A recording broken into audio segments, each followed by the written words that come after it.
El Mercader de Venecia es una de las obras más famosas y complejas de William Shakespeare. Es una historia de deudas, promesas, amistades, prejuicios y amores inesperados. Ambientada entre la bulliciosa Venecia y la elegante Belmonte, la trama gira en torno a Antonio, un noble comerciante que, por ayudar a su amigo Bassanio a cortejar a la rica Porcia, se ve envuelto en un peligroso contrato con el prestamista judío Sylock. Pero no es solo una historia de dinero. Es también una historia de disfraces, juicios y decisiones que definen la naturaleza humana. ¿Qué vale más, la letra de la ley o el espíritu de la compasión? En esta versión narrada en 15 capítulos, redescubriremos los giros de este clásico, con una narración fluida, moderna, pero fiel al alma de la obra. Te invitamos a sumergirte en este mundo de intrigas, pasiones y justicia. Capítulo 1: Antonio y el plan de un amigo. En las calles de la elegante Venecia, Antonio, un conocido y respetado mercader, se siente extrañamente triste. No sabe por qué. Sus barcos están navegando con buena fortuna, y sus negocios van bien, pero una sombra le cubre el alma. No entiendo la causa de mi tristeza, le dice a sus amigos Salarino y Salanio. Me fatiga el corazón, y ni siquiera sé cómo empezó. Salarino, con tono ligero, le sugiere que debe ser por sus barcos. Tal vez teme que alguna tormenta los destruya en alta mar. Pero Antonio niega. No es preocupación por sus bienes. Tampoco, como bromean sus amigos, está enamorado. Entonces llegan Bassanio, Lorenzo y Graciano, amigos cercanos. Bassanio es joven, encantador, y tiene un plan. Necesita dinero. Ha puesto sus ojos y su corazón en Porcia, una dama rica e inteligente que vive en Belmonte. Muchos caballeros buscan su mano, pero Bassanio siente que tiene una oportunidad real. El problema es que no tiene recursos para presentarse como un pretendiente digno. Antonio, le dice, tú siempre me has ayudado. Pero esta vez necesito una suma considerable para presentarme ante Porcia con la dignidad que ella merece. Antonio quiere ayudar, pero todo su capital está en sus barcos, aún en alta mar. Sin embargo, su amor por Bassanio es tan sincero que está dispuesto a arriesgarlo todo. Ve a las casas de préstamo de Venecia, le dice. Usa mi nombre. Mi crédito es sólido. Pide lo que necesites. Yo respondré por ti. Bassanio parte con esperanza renovada. Mientras tanto, en la lejana y tranquila Belmonte, Porcia habla con su doncella Nerissa. Está cansada de los pretendientes que solo desean su fortuna. Su difunto padre dejó una cláusula. Quien desee casarse con ella debe elegir entre 3 cofres, uno de oro, uno de plata y uno de plomo. El que contenga su retrato será el elegido. Muchos príncipes han fallado y se han ido. Ojalá quien me gane lo haga por amor, dice Porcia suspirando. Nerissa le recuerda a un joven veneciano que la visitó tiempo atrás, Bassanio. Portia Sunry. Sí, ese nombre no lo he olvidado. Mientras tanto, Bassanio busca un préstamo con un hombre que no comparte la simpatía de Antonio, el prestamista judío Sylock. Sylock accede a prestarle el dinero, pero bajo una condición inesperada. Capítulo 2. Un contrato de carne.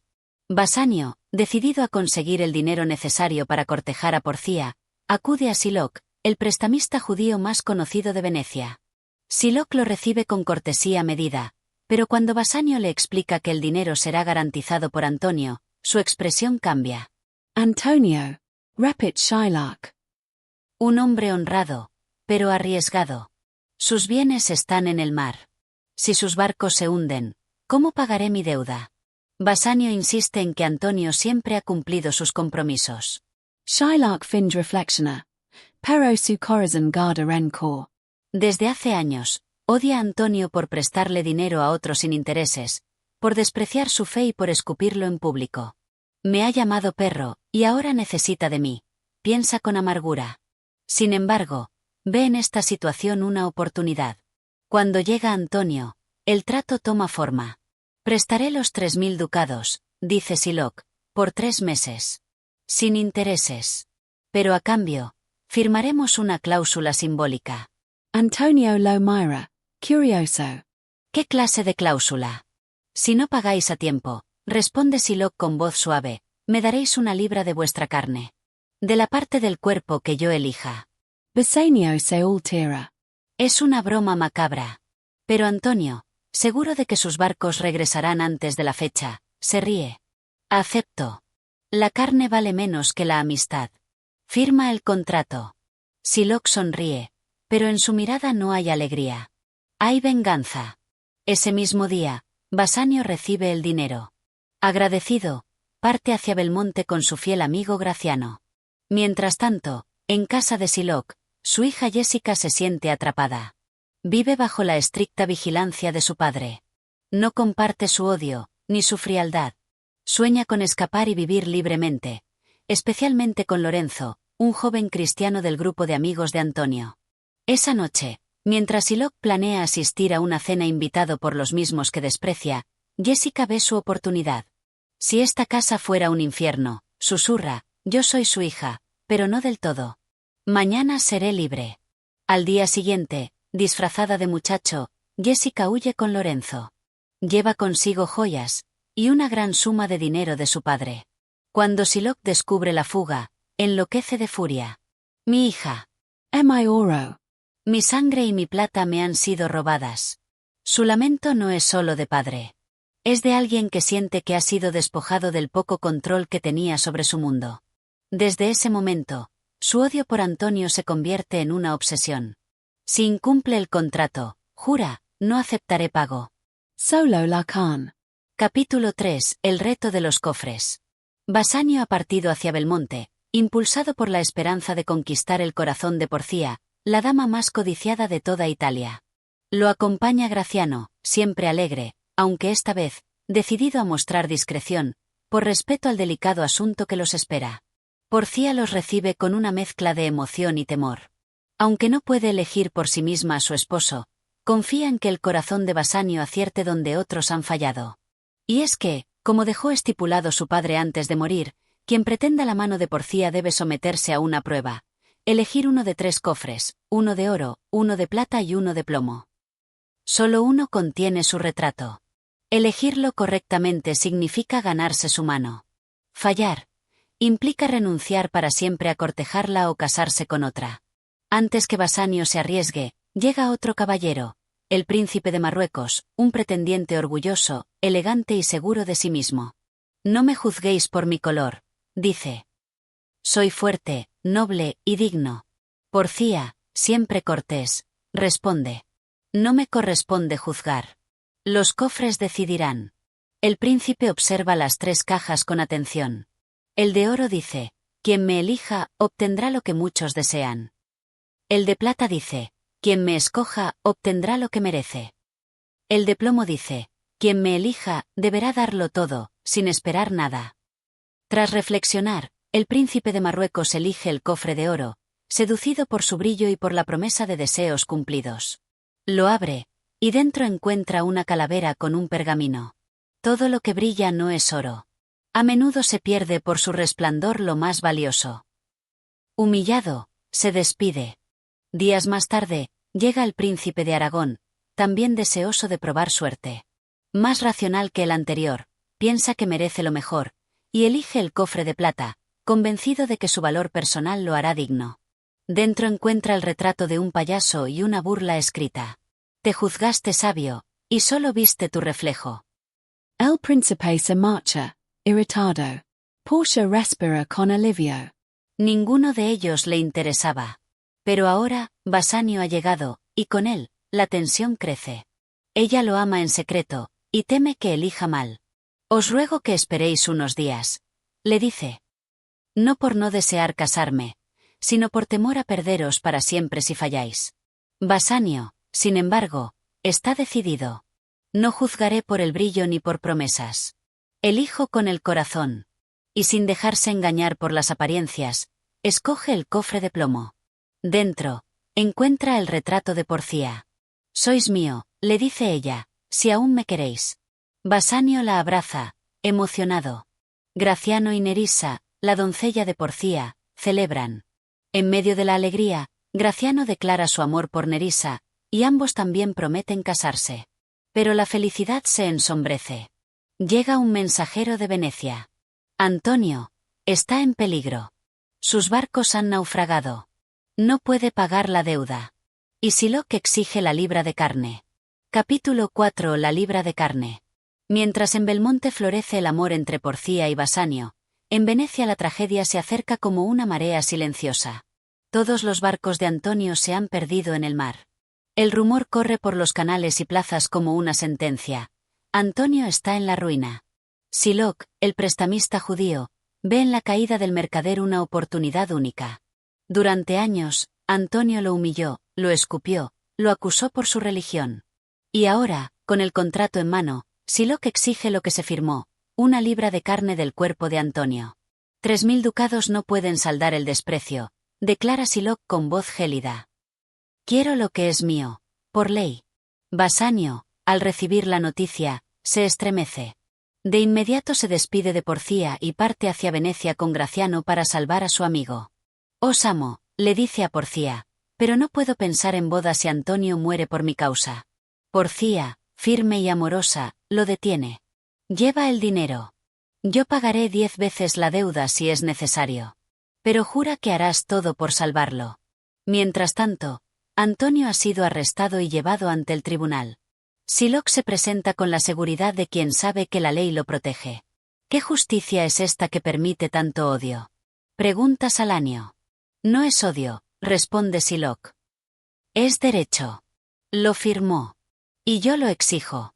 Basanio llega con el oro. Le ofrece el triple de la deuda. Pero Siloc no quiere dinero. No me compréis con oro, dice.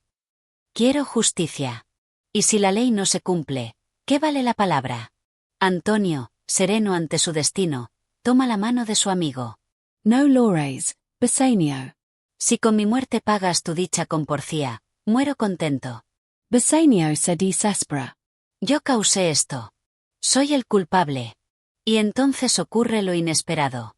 Un joven abogado, enviado supuestamente por el doctor Bellario de Padua, entra al tribunal. Se presenta como un intérprete de la ley.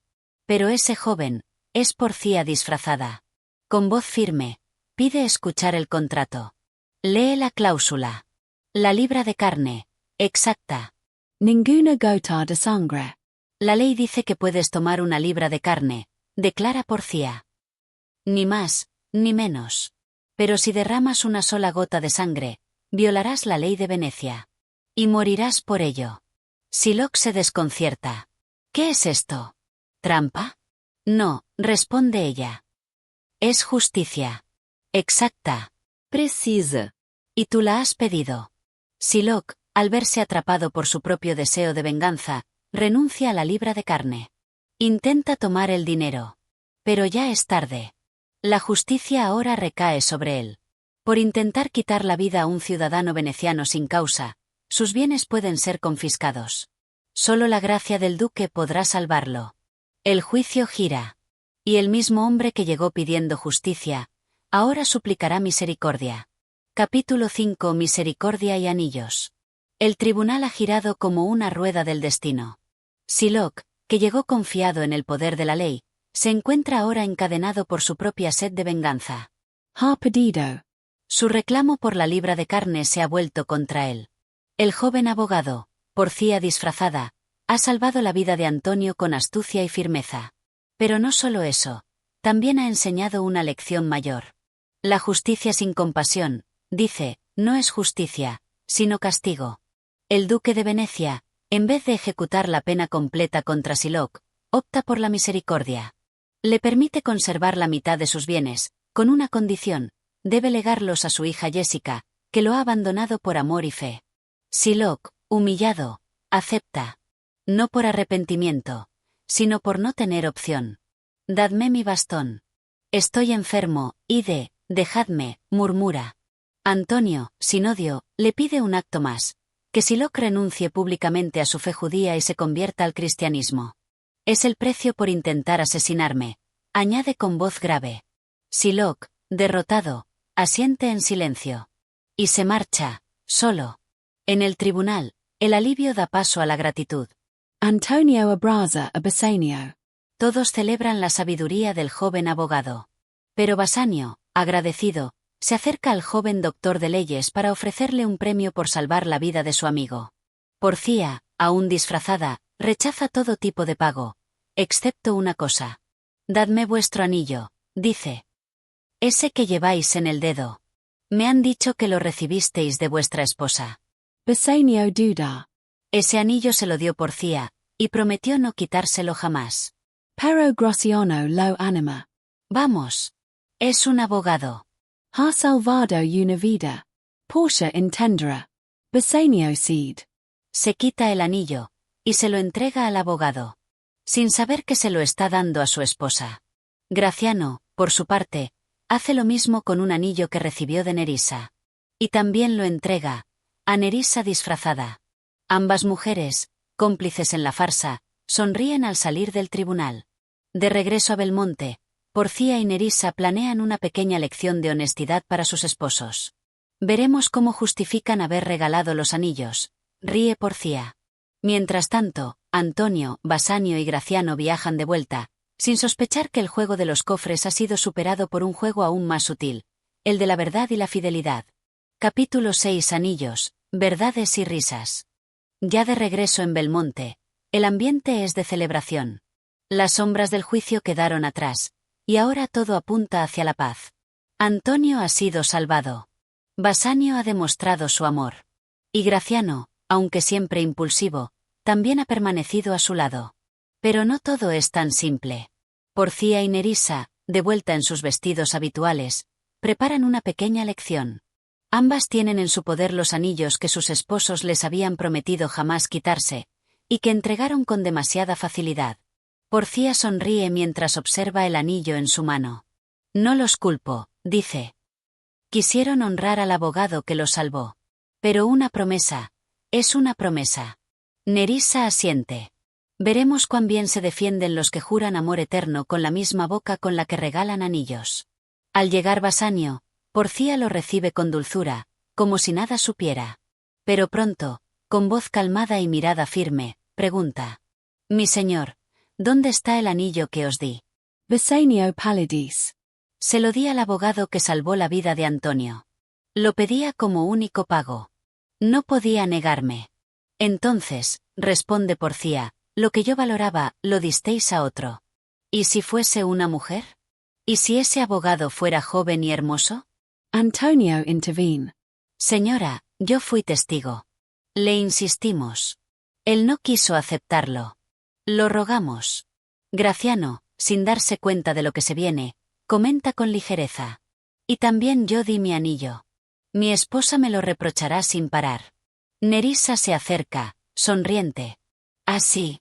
Pues os aseguro que ese abogado lo tiene. Y pronto lo veréis en su dedo. La tensión crece. Bassanio intenta justificar su acto. Graciano, nervioso, trata de cambiar de tema. Pero entonces, Porcia revela la verdad. Yo fui ese abogado, dice, mostrándole el anillo. Graciano da un paso atrás al ver que Nerissa también tiene el suyo. Los hombres quedan mudos. Entre la confusión y la risa, todo se aclara. Quiriamos proberos, explica Portia. No por celos, sino por juego. Y sí, os habéis salvado. Pero recordad, no se promete lo que no se puede sostener. Todos ríen. Antonio también sonríe, por primera vez sin peso. Pero entonces, Porcia ofrece una última sorpresa. Antonio, tengo buenas nuevas. Uno de tus barcos ha llegado sano y salvo al puerto. Tus riquezas no están perdidas. Antonio, incrédulo, se emociona. La fortuna le ha devuelto no solo la vida, sino la esperanza. La historia termina no en tragedia, sino en reencuentro. Entre juegos, justicia y amor, los personajes comprenden que la verdadera riqueza no está en el oro ni en la carne, sino en la palabra y la compasión. Capítulo 7 Más allá del juicio. La noche cae en Belmonte con una paz que no se vivía desde hace tiempo. Las luces suaves de la casa de Porcia iluminan los rostros de quienes han vivido el amor, el peligro, la traición y el perdón. Y ahora, reunidos en la calma, cada uno reflexiona, sin necesidad de palabras. Antonio, por fin libre del peligro, se sienta bajo el cielo estrellado. Ha perdido barcos, fortuna, seguridad, pero ha ganado algo mayor, el valor de la verdadera amistad. A veces, piensa en silencio, perdemos mucho para descubrir lo poco que necesitamos. Cerca de él, Bassanio y Porcia se observan con ternura renovada. Han pasado por pruebas reales, no solo de amor, sino de fidelidad, de carácter y de humildad. Me avergüenza haber dudado, susurra él. Y a mí me enorgullece haberte perdonado, responde ella. Graciano y Nerissa, fieles en su energía, celebran el final feliz con risas y juegos. Pero incluso ellos han aprendido que el amor, por ligero que parezca, requiere verdad. Y en otro rincón del mundo, lejos de Belmonte, Psylocke vive su caída. No aparece en esta escena final, pero su sombra sigue presente. La justicia le fue aplicada con severidad, y muchos se preguntan si recibió lo que merecía, o lo que el mundo quiso vengar. Porque El mercader de Venecia no es solo una historia de contratos y anillos. Es un espejo. Uno que nos obliga a preguntarnos: ¿qué es justicia, sin compasión? ¿Qué es palabra, sin intención? ¿Qué es amor, sin verdad? El oro brilló. La carne estuvo en riesgo. Pero al final, lo que salvó a todos fue el alma. Esa noche, mientras los personajes duermen en paz, la historia permanece despierta, lista para ser contada una vez más. Capítulo 8. Lo que queda después. La historia ha llegado a su final visible. Los contratos fueron cumplidos. Los anillos regresaron a sus dedos. La ley fue interpretada con sabiduría, y los personajes hallaron su camino. Pero el silencio que sigue al desenlace también tiene algo que decir. Antonio, ya en calma, regresa a Venecia no con la fortuna que perdió, sino con una visión distinta del mundo que lo rodea. Se da cuenta de que la vida no puede medirse solo por barcos, ducados o reputación. Hay cosas que escapan al cálculo, y esas cosas son las que más valen. En una carta que nunca envió, escribe: si la justicia no se viste de misericordia, se convierte en piedra. Y si el amor no se acompaña de fidelidad, es viento. Hoy he visto ambas cosas salvarme, y eso, jamás lo olvidaré. Porcia, en su jardín, contempla las flores que ella misma cuida. No es solo una mujer rica, ni una heredera deseada. Es una mente brillante, una voz fuerte en un mundo de hombres. Ha salvado a Antonio, ha puesto a prueba a su esposo, y ha demostrado que la inteligencia no tiene género. La ley, dice mientras corta una rosa, no siempre protege. A veces, hay que transformarla desde adentro. Bassanio la observa, y en silencio. Su admiración es nueva, más honda. Sabe que no solo se ha casado con una mujer hermosa, sino con una aliada, una guía. Gracias, le dice, por ser más sabia que yo, y más compasiva de lo que merezco. Graciano y Nerissa, más ligeros, hacen planes para el futuro. Pero incluso ellos han cambiado. Las bromas siguen, pero ahora hay respeto en su forma de amar. Y muy lejos, en la oscuridad de su hogar vacío, Psylocke permanece en silencio. No hay redención para él en esta historia. Su figura es incómoda. Dolorosa. Real. Representa la sombra de un mundo dividido por prejuicios, odio y dolor acumulado. No fue un héroe. Tampoco un simple villano. Fue un hombre herido, que eligió mal cómo sanar. El mercader de Venecia termina, pero deja preguntas abiertas. ¿Qué hacemos con la justicia cuando se vuelve fría? ¿Cómo respondemos al amor cuando exige renuncia? ¿Y qué pasa cuando el perdón no basta, pero la venganza destruye? Shakespeare no nos da respuestas. Solo nos entrega espejos. Capítulo 9. Cofres, contratos y corazones. El mercader de Venecia es más que su trama.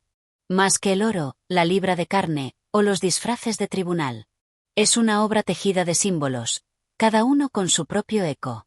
Los cofres de Porcia, por ejemplo, no eran solo una prueba para elegir esposo. Eran un espejo del alma humana. Cada metal hablaba de un tipo de valor. El oro, que brilla y promete, pero engaña. La plata, que pretende medir el mérito, pero se confunde con vanidad. Y el plomo, gris, simple, sin atractivo, pero que, al final, contiene el amor verdadero. ¿No es así la vida misma? Nos ofrecen opciones doradas que parecen fáciles, resplandecientes. Pero lo que vale, suele estar escondido. Y requiere riesgo. Entrega. Fi. El contrato de Psylocke también es símbolo. No solo de una deuda, sino de una herida más antigua. La cláusula de la carne es brutal, sí, pero ¿qué lo llevó a exigirla? ¿Cuántas veces fue señalado, excluido, odiado por ser quien era? En él vemos la figura de quien ya no cree en la piedad. De quien ha sufrido tanto, que solo confía en la ley, sin alma. Y ese error, lo pierde. Porque la ley sin compasión es matemática sin música. Justicia sin humanidad. Por otro lado, los anillos que Porcia y Nerissa entregan a sus esposos son mucho más que adornos. Representan la fidelidad, la promesa que uno hace sin testigos. El simple hecho de entregarlos pone a prueba la palabra dada. Y lo más curioso es que ni Basanio ni Graciano los dieron por codicia, sino por honor. Creyeron recompensar a un Salvador. Pero olvidaron que lo más valioso no siempre es lo más visible. Una vez más, Shakespeare nos recuerda que las intenciones buenas también deben medirse, con responsabilidad. Y por último, está la figura de Antonio. Silencioso. Leal. Un hombre que pierde todo, menos su humanidad. Es el símbolo del amigo que lo da todo sin esperar nada. Del que ama sin ser amado. Del que sufre en silencio, pero nunca abandona. Si hay un corazón que late en esta obra, es el suyo. Capítulo 10. Lo que no se dijo. Entre las palabras de Shakespeare, habita el silencio. Un silencio que, aunque no se escribe, se escucha. Es el que se esconde entre los versos, en los espacios donde los personajes no responden, donde callan, porque ya no hay más que decir. En El mercader de Venecia, los silencios hablan tanto como los diálogos. Antonio, por ejemplo, nunca dice con claridad por qué está triste en la primera escena. Podemos suponer que teme por sus barcos. O.Q. sufre por Bassanio. Pero nunca lo admite. Y en ese vacío, Shakespeare nos deja un regalo, la duda humana. Porque no todas las emociones tienen nombre. Y a veces, la pena viene sin causa. Como el mar, que agita el alma sin avisar. Sylock, por su parte, grita. Exige. Jura. Pero cuando su hija huye, y se lleva con ella su oro, su lamento no es solo de pérdida material. En su famosa frase, mi hija, mi ducado, mi hija con un cristiano. Se cruzan dos dolores. La traición de sangre. Y el desprecio que ha sufrido toda la vida. Pero lo que no dice Sylock, lo que calla, es que quizá nunca aprendió a amar sin miedo. Y que ese miedo, disfrazado de odio, lo llevó a su ruina. Porcia, en cambio, domina el arte de lo no dicho. Cuando Basanio elige el cofre correcto, ella no salta de alegría. Habla con mesura, con nobleza, como si no fuera una mujer emocionada, sino una dama en control. Pero cuando le entrega el anillo, el símbolo de su amor, a un abogado desconocido. Portia no grita. No llora. Solo espera. Y entonces, devuelve la lección. Eso también es amor. Amor que enseña, pero no humilla. Que perdona, pero no olvida. Que calla, sin rendirse. Y al final, cuando todo ha pasado. Cuando el contrato se rompe. Cuando los barcos regresan. Cuando los anillos vuelven a sus dedos. Queda un último silencio. Es ese instante donde los personajes respiran. Y nosotros, como oyentes, comprendemos que el mercader de Venecia no terminó en el tribunal. Ni en el jardín. Sino en el alma de quienes eligieron amar, perder o perdonar. Sin necesidad de justificarlo todo. Capítulo 11. El legado del mercader. Las cortinas del escenario ya han caído. Los personajes se han retirado a sus casas. Los cofres han sido cerrados. La libra de carne, olvidada. Los anillos, restituidos. Y sin embargo, el mercader de Venecia sigue vivo. ¿Por qué? Porque no es solo una obra de teatro. Es un espejo que Shakespeare nos dejó. Para que lo levantemos cuando más lo necesitemos. ¿Y qué refleja? Refleja el valor de la palabra dada. El peso de un juramento. La fragilidad de la justicia sin corazón. Y el dolor que dejan los prejuicios no resueltos. Sylock es, hasta hoy, uno de los personajes más debatidos de toda la literatura. ¿Víctima o villano?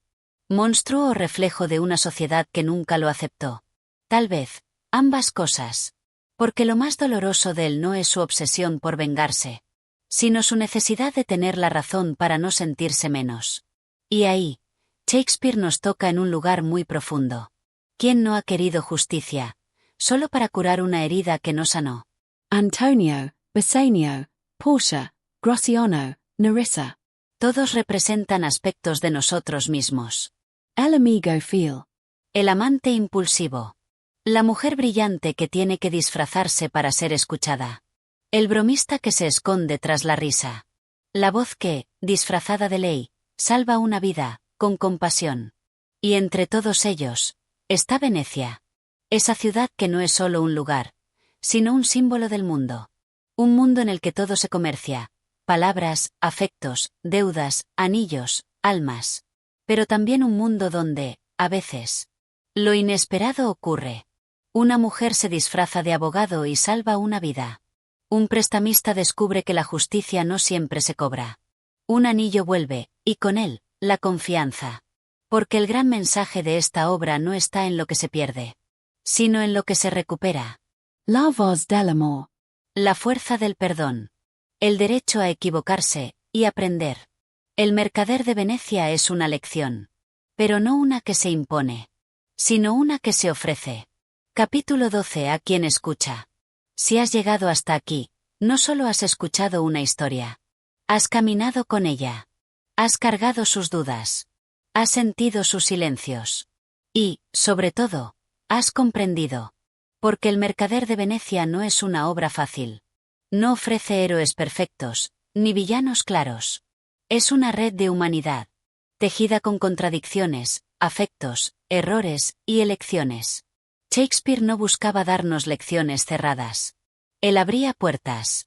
Nos dejaba elegir qué mirar. Y tú, al escuchar cada capítulo, Abriste tu propia puerta. tal vez viste en Antonio un reflejo de la amistad que diste sin condiciones. O en Sylock, un eco de esa herida que a veces te vuelve duro. Quizás sentiste que Porcia representa la voz que aún callas. O que Bassanio te recordó alguna vez en que el corazón fue más veloz que la razón. Lo cierto es que, al final, no importa si estuviste en Venecia o en Belmonte. Si llevaste un anillo, o una herida. Lo que importa es que escuchaste. Y quien escucha con el alma, ya ha sido transformado. Este no es el fin.